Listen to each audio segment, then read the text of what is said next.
एक बार गौतम बुद्ध अपने शिष्यों के साथ गुजर रहे होते हैं। बहुत देर वन में चलने के बाद बुद्ध और उनके सभी शिष्य एक विशाल पेड़ के नीचे बैठ जाते हैं। उस पेड़ के नीचे एक अलग ही शांति थी। सभी लोग उस शांति का अनुभव कर रहे थे। कोई भी एक शब्द नहीं बोलता। कुछ देर बीतने के बाद गौतम बुद्ध का एक शिष्य उठता है और बुद्ध से पूछता है, बुद्ध मैं आपसे एक प्रश्न पूछना चाहता हूँ। बुद्ध कहते हैं, पूछो, क्या प्रश्न है तुम्हारा? शिष्य बुद्ध से पूछता है, मैंने कभी भी आपको दुखी नहीं देखा। आपके चेहरे पर हर समय एक अलग ही मुस्कुराहट रहती है, हमें भीतर तक आनंद से भर देती है। आपके चेहरे पर अलग सी चमक है जो हमें दुख से कोसों दूर कर देती है। पर मैं यह जानना चाहता हूँ कि मेरे भिक्षु बनने से पहले मेरे जीवन में बहुत सारा दुख था जिसके कारण मैं भिक्षु बन गया, पर मैं अभी तक नहीं जान पाया हूँ कि दुख है क्या आप मुझे बता सकते हैं कि वास्तव में दुख क्या है?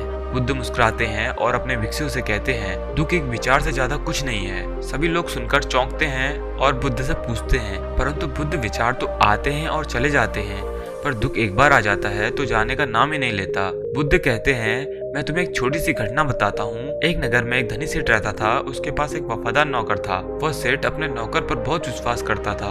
वह सेठ अपने नौकर पर किसी भी बात के लिए कभी शक नहीं करता था, क्योंकि उसका नौकर वास्तव में ही बहुत ईमानदार था। एक बार उस सेठ को किसी काम से बाहर जाना पड़ा। 2-3 दिनों के बाद जब वो सेठ घर वापस लौटा तो वह एक कीमती सामान लेकर आता है। वो उस कीमती सामान को अपने कमरे में बड़ा सजा कर रख देता है और अपने नौकर से कहता है, तुम्हें खास तौर पर इस चीज का ध्यान रखना है, ध्यान रहे यह टूटे नहीं, यह मेरा बहुत प्रिय है। नौकर कहता है, मालिक मैं पूरा ध्यान रखूंगा, आप चिंता न करें। अगले ही दिन वो नौकर पूरे घर की सफाई कर रहा होता है। सफाई करते करते वह सेठ की उस कीमती चीज के पास पहुंचता है और उसकी भी सफाई करने लगता है। सफाई करते वक्त वह कीमती चीज उस नौकर के हाथ से फिसल जाती है और नीचे गिर जाती है। सेठ को यह बात पता चलती है और वो नौकर के पास आता है और नौकर को खूब डांटता धमकाता है, पर ना तो वो नौकर को नौकरी से निकाल सकता है और ना ही उसे पीट सकता है, क्योंकि वो उसका बहुत वफादार और पुराना नौकर था। इसलिए वह उसे डांट धमका कर ही छोड़ देता है। सेठ अपने उस कीमती चीज के बारे में सोचकर बहुत दुखी हो जाता है। रात होती है और सेठ अपने कमरे पर लेट जाता है। सेठ को नींद नहीं आ रही होती है। वो बहुत बेचैन होता है। बेचैनी के कारण सेठ अपने कमरे से बाहर निकलता है और देखता है कि उसका नौकर निश्चिंत होकर खराटे लेकर सो रहा था। वह यह देखकर और भी क्रोधित हो जाता है। सेठ सोचता है, इसने मेरी इतनी कीमती चीज तोड़ दी और इसे बिल्कुल भी चिंता नहीं है। मुझे यहाँ नींद भी नहीं आ रही है और ये आराम से सो रहा है। सेठ अपने कमरे में वापस चला जाता है।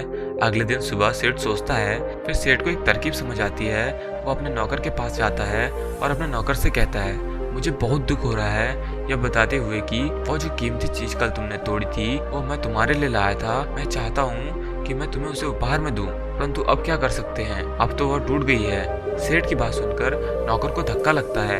नौकर सोचता है, अरे यह तो बहुत ही बड़ी गलती हो गई है। वह इतनी कीमती और महंगी चीज मेरे लिए थी और वो मुझसे ही टूट गई। फिर क्या, उस नौकर के मन में बेचैनी पैदा हो जाती है, दुख पैदा हो जाता है और रात होती है और सेठ आराम से सोता है और वहाँ नौकर बेचैन रहता है। उसे नींद नहीं आती। क्यों नींद नहीं आती? क्योंकि अब उस नौकर ने उस सेठ की उस कीमती चीज को अपने आप से जोड़ लिया, इसलिए वो दुखी हो रहा था। पहले उस नौकर के मन में यह विचार नहीं था कि वह कीमती चीज मेरी है, पर अब उसके मन में यह विचार है कि अगर वह कीमती चीज न टूटती तो वो मेरी होती। बुद्ध कहते हैं, दुख केवल एक विचार है और यह विचार कैसे उत्पन्न होता है? अपने आप को किसी चीज से जोड़ने से। हम जिस भी चीज को अपने आप से जोड़ देते हैं वह चीज हमारे दुख का कारण बनती है। लेकिन वास्तविकता तो यह है, कोई भी चीज हमसे जुड़ नहीं सकती। हर चीज आपके पास है, आप ही है, पर कुछ समय के लिए। कुछ समय के बाद वो आपसे दूर हो जाएगी। उस दूर होने की घटना को स्वीकार करें और आगे बढ़े। तो दोस्तों, आज की वीडियो में बस इतना ही। मैं मिलता हूँ आपसे नई वीडियो के साथ। जय हिंद, जय भारत।